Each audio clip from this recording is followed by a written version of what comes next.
तने आगे पीछे घसगत रहो। बस 10-15 मिनट तनी देखो बाबुआ, बूढ़ो पुरानिया लोग लाग चीज होवे चाहिए 10-15 मिनट आ नवजुवक लोग खातिर होइबे करी। पायल माता जशोदा जी दूध चढ़ा दिले बारी चूल्ही पर आ चूल्हा पर दूध जो बतौर खोल रहल बा आ भगवान कृष्ण के मैया जशोदा गोदी में लेके दूध पिलावत रही बच्चा के लेके प्यार से छाती से लगा के अपना कन्हैया जी के माता दूध पियावत रही। आ जो दूध खौले लागल उबले लागल आ खौल के जब आग में गिरे लागल माई का कैली जशोदा जी अपना बचवा के भगवान कृष्ण के धरती पर बैठा के स्तन छोड़ा के धरती पर बैठा के दौड़ के चल गई दूध उतारे खातिर। आ तने में देखा तनी आज भी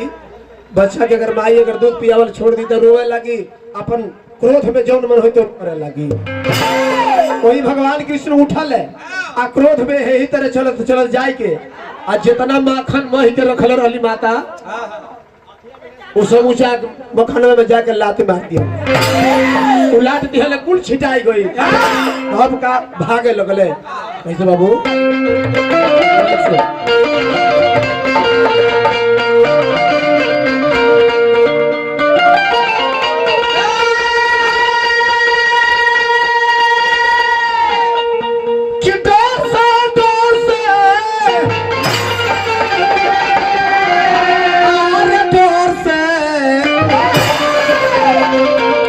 कान्हा भागवतार माता जी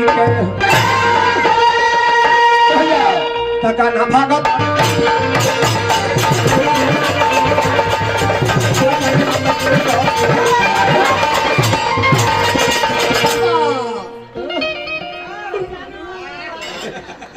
हम कम थोड़ा वही में लगौले रहा, समय कम बा का हो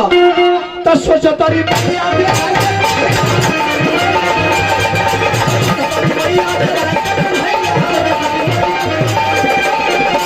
हाथ में डंडा लेके छड़ी लेके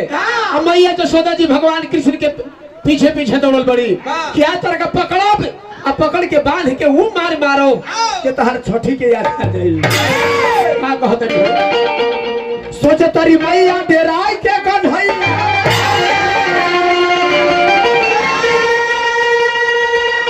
कि भागवान पावे कहीं घर से आ कान्हा भागो